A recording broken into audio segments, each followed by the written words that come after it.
The night was black, broken only by the droning of engines and the nervous breath of men strapped into canvas seats. Paratroopers gripped their rifles, boots tapping against the metal floor of the aircraft as the red light above the hatch glowed like a heartbeat. Below them, enemy territory stretched in silence, waiting.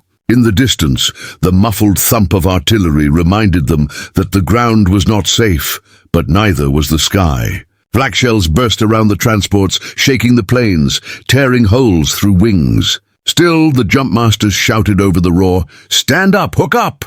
Hollywood often shows airborne landings as clean, heroic leaps into history.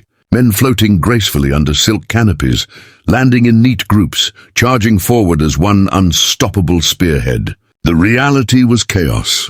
Paratroopers dropped miles from their targets, scattered into fields, rivers and forests. Some drowned, some hung from trees, others landed in the arms of waiting enemy patrols. Units meant to fight together were shredded apart before their boots even touched the earth. Yet out of this chaos came something extraordinary, a new kind of warfare, one that changed not only the Second World War, but every war that followed.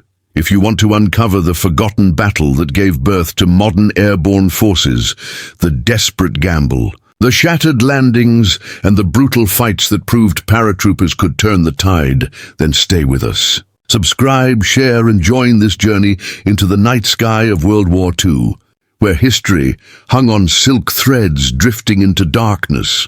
Long before the thunder of transport aircraft filled the skies of World War II, the idea of soldiers dropping from the heavens seemed more like a dream than a strategy. In the years after the First World War, generals searched for new ways to break the stalemate of trenches and massed artillery. Technology had shifted the battlefield once with the arrival of the tank, but could it shift again? Among the most daring proposals was the thought of placing soldiers behind enemy lines, not by stealthy infiltration or cavalry raids, but by air.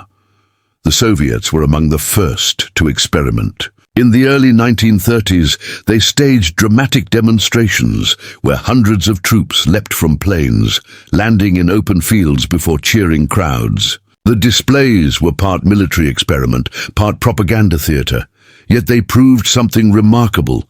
Large groups of men could be delivered into combat by parachute. The Red Army theorists believed airborne troops could disrupt supply lines, capture bridges, and throw confusion into enemy defenses before the main army even arrived. Other nations watched, intrigued but skeptical. Germany, never slow to grasp the potential of innovation, took the idea further. Under the direction of Hermann Göring, the Luftwaffe developed the Fallschirmjäger, the first true airborne infantry.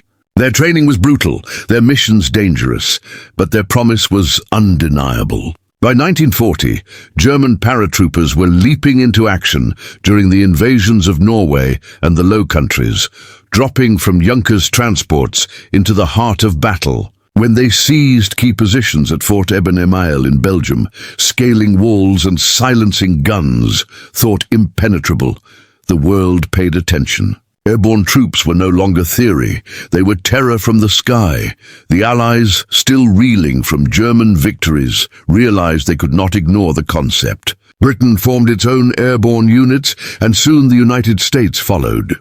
Training camps rose, where volunteers learned to leap from planes, trust parachutes, and gather on the ground ready to fight as light infantry. The training forged a new kind of soldier.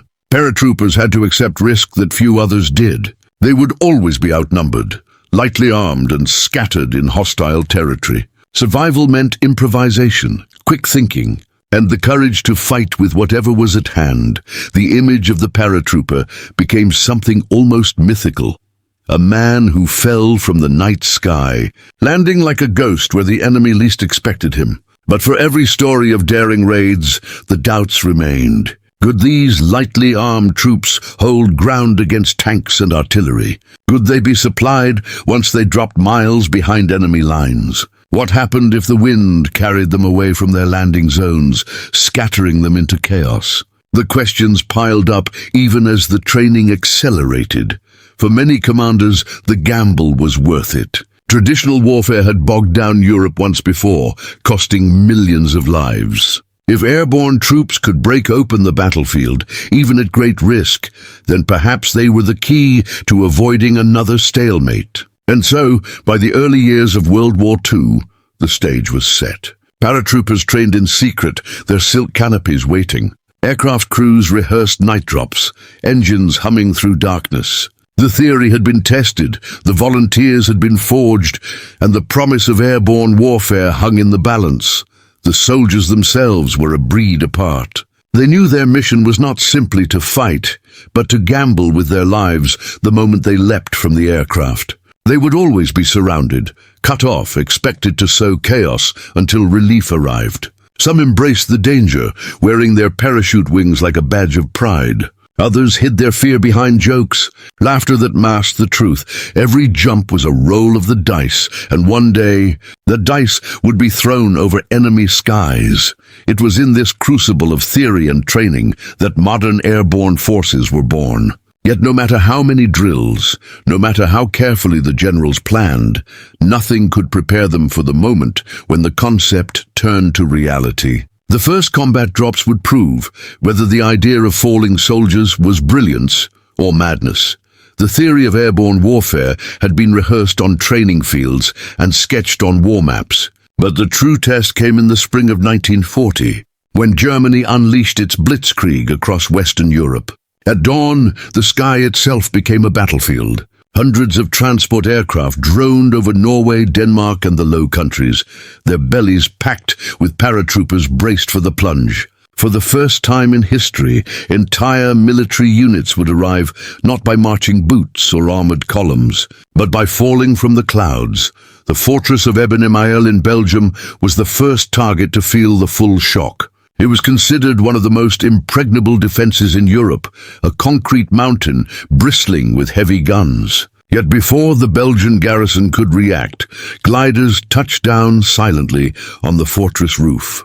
German Fallschirmjäger stormed out, hauling hollow charge explosives and flamethrowers, tearing into gun emplacements designed to withstand entire armies. In less than a day, a fortress meant to resist weeks of siege was silenced, not by artillery, but by men who had landed from the sky. The lesson was undeniable.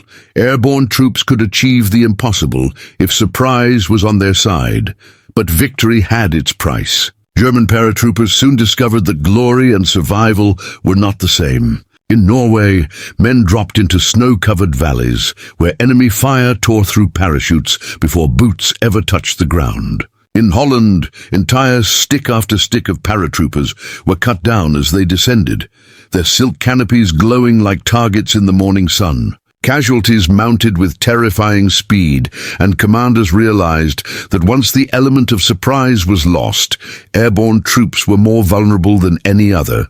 Lightly armed and often scattered by the wind, they fought desperately to link up, scavenging weapons and holding out against counterattacks until relief forces arrived.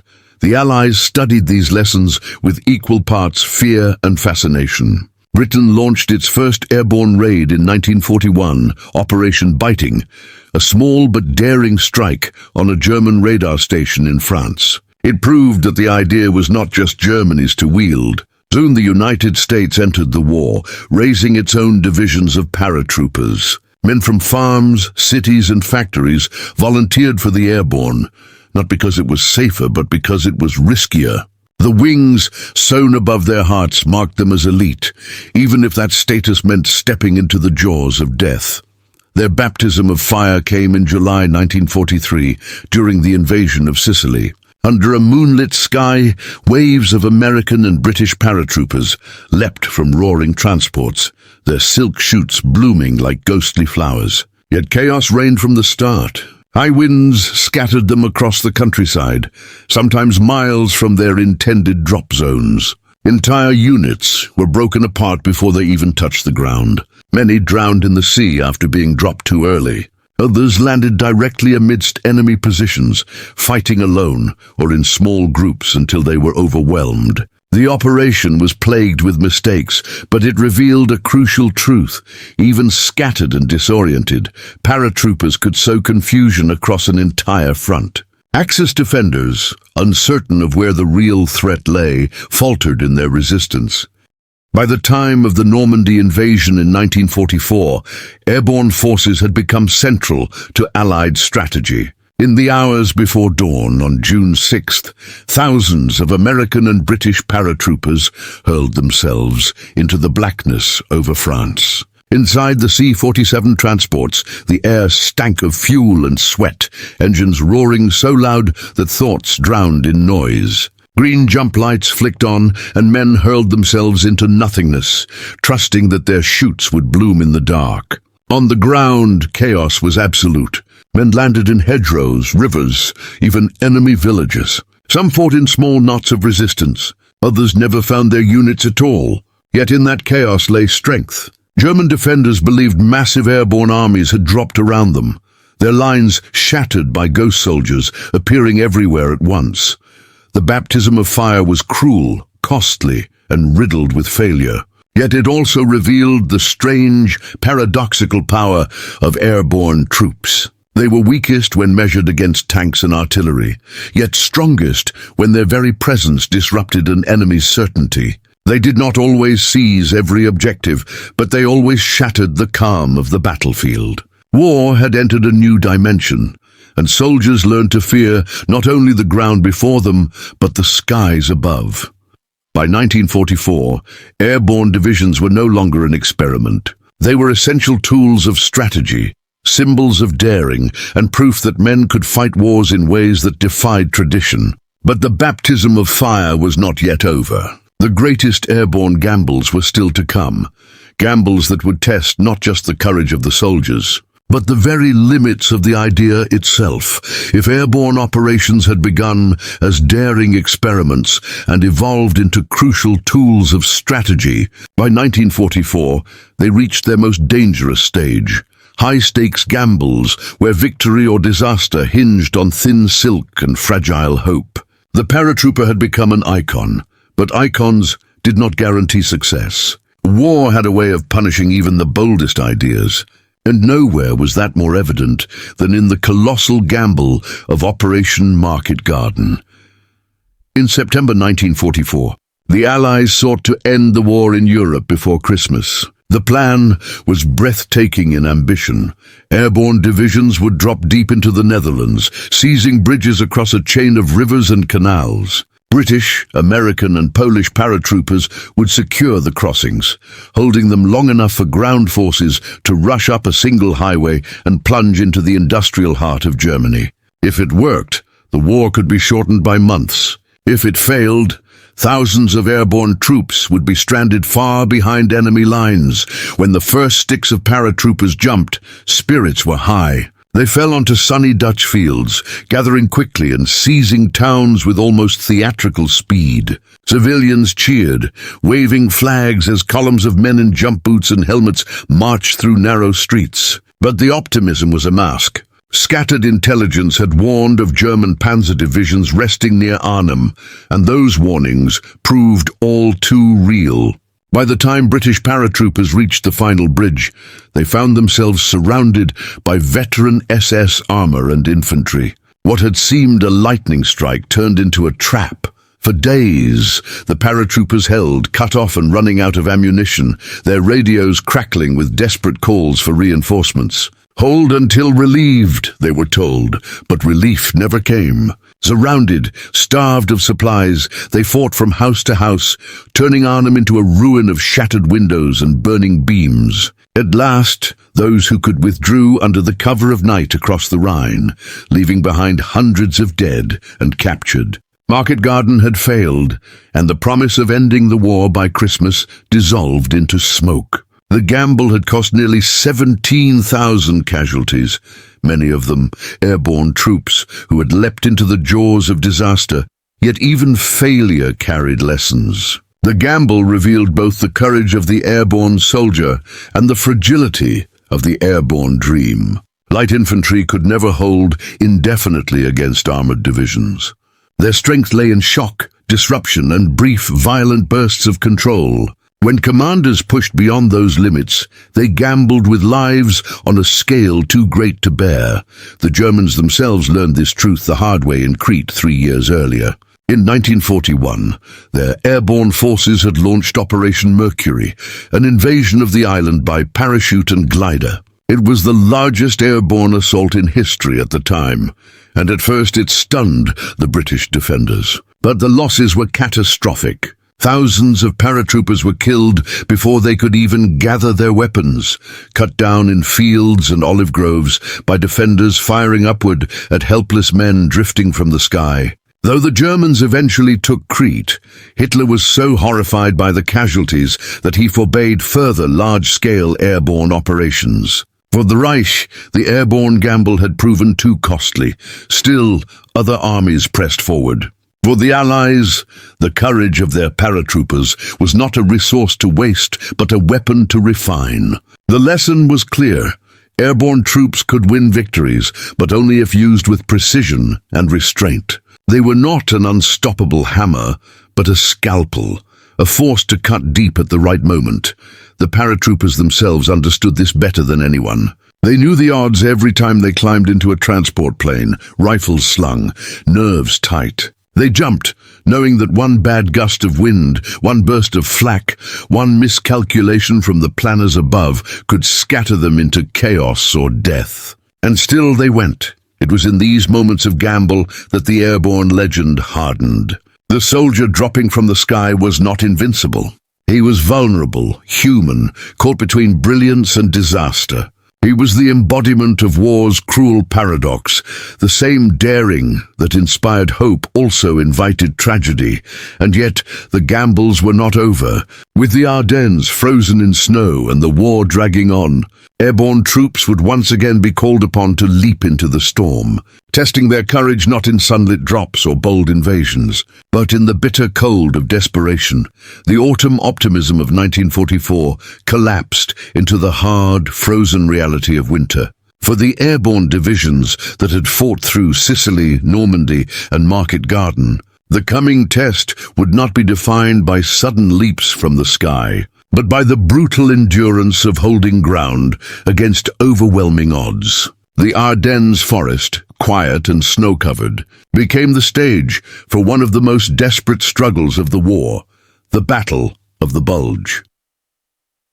In December, Hitler launched a last, desperate counteroffensive through the dense woods of Belgium and Luxembourg. His aim was to split the Allied lines, capture Antwerp, and force the Western Allies into negotiating peace. The surprise was devastating. Columns of German tanks rumbled through fog and snow, spearheaded by panzer divisions that seemed to rise from the earth itself. Entire American units were caught off guard, shattered or forced into retreat. Amid the chaos, airborne divisions like the US 82nd and 101st were rushed to the front, not to leap from aircraft, but to dig in and hold the line. At Bastogne, the 101st Airborne found themselves surrounded. The snow fell thick, muffling the thunder of artillery, while soldiers shivered in foxholes hacked into frozen ground. Supplies dwindled, food was rationed, ammunition guarded. The men wrapped their boots in burlap to ward off frostbite, their breath hanging in clouds as they scanned the tree line for enemy movement. German tanks and infantry pressed from every side, demanding surrender. The reply came in one word: nuts. It was defiance carved into the heart of winter. For days the paratroopers held, battered by shellfire, cut off from relief. Planes could not resupply through the storms, and casualties mounted.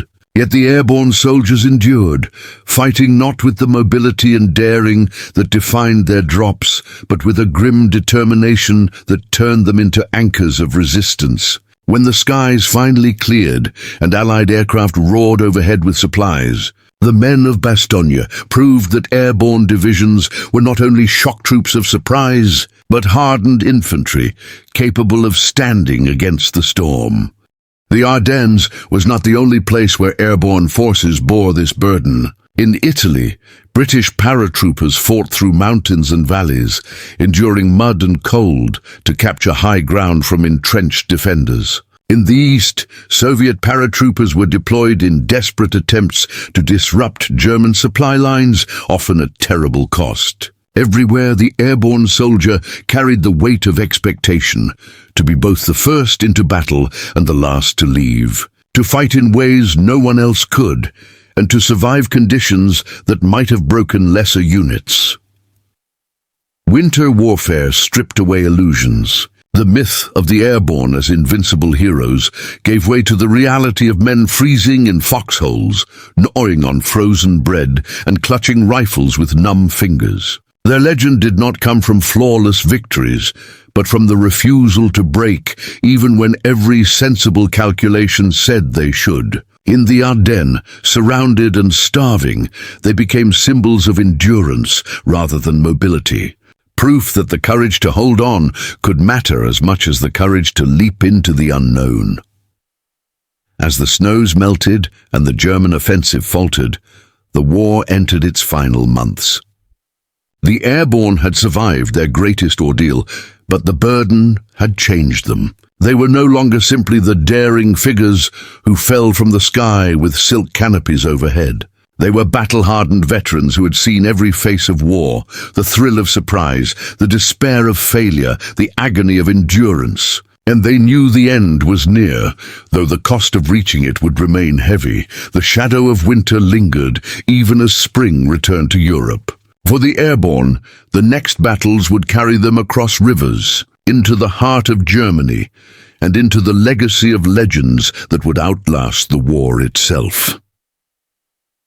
When the guns finally fell silent in 1945, the war had left Europe in ruins and the world forever changed. Among the many innovations and tragedies that defined that conflict, one stood out as a daring leap into the unknown, the birth of airborne warfare. The paratrooper had become more than a soldier. He was a symbol of risk, sacrifice, and the willingness to drop into chaos armed with little more than courage. But what did that legacy truly mean? And how has it shaped the way we remember the war and the way nations fight even today? The airborne forces had proved both their brilliance and their limits. They had seized key objectives in the dead of night, striking terror into enemy lines as in Normandy and Sicily. They had endured failures like Arnhem, where bold dreams collided with grim reality. And they had borne the crushing weight of endurance, holding Bastogne against the fury of Hitler's last gamble. Each of these battles told a different story, but together they formed a portrait of a soldier who embodied both the fragility and the resilience of human will. For the men themselves, the legacy was carved into memory. Veterans remembered not only the moment of the jump, that cold blast of air, the sudden silence before the chute snapped open, but the loneliness of landing in darkness, miles from allies, with only instinct and training to guide them. They remembered the smell of cordite, the feel of frozen rifles in winter forests, the sound of engines fading into the distance as they realized they were on their own. These memories were not clean or cinematic, but raw and human. They were what Hollywood could never fully capture. The weight of fear, the improvisation of survival, and the brotherhood forged in chaos. For nations, the airborne soldier became a figure of pride and myth. In the United States, the 82nd and 101st Airborne Divisions were immortalized as elite units, their names etched into the story of liberation. In Britain, the Red Berets of the Parachute Regiment became a mark of courage and sacrifice, especially after Arnhem. In Germany, the Fallschirmjäger were remembered with a mix of awe and sorrow, their early triumphs overshadowed by catastrophic losses. And in the Soviet Union, where airborne troops had first been conceived, the dream of mass drops faded into history. But the legacy of daring innovation remained. Strategically, the airborne experiment had changed warfare forever. Though massive parachute drops became rare after the war, the idea of vertical envelopment, striking behind enemy lines, bypassing strong points, disrupting command, lived on. Helicopters would later carry troops into jungles in Vietnam and deserts in the Middle East, inheriting the role first tested by paratroopers. Modern special forces, dropping from the night sky with precision equipment, trace their lineage back to those first silk canopies drifting into darkness over Europe. But the legacy was not only military, it was also cultural. In films, books, and television, the airborne soldier became the archetype of bravery against impossible odds. The story of Normandy paratroopers scattering into hedgerows, or of Bastonia's defenders standing against encirclement, inspired generations. Yet these portrayals often smoothed over the brutal truth.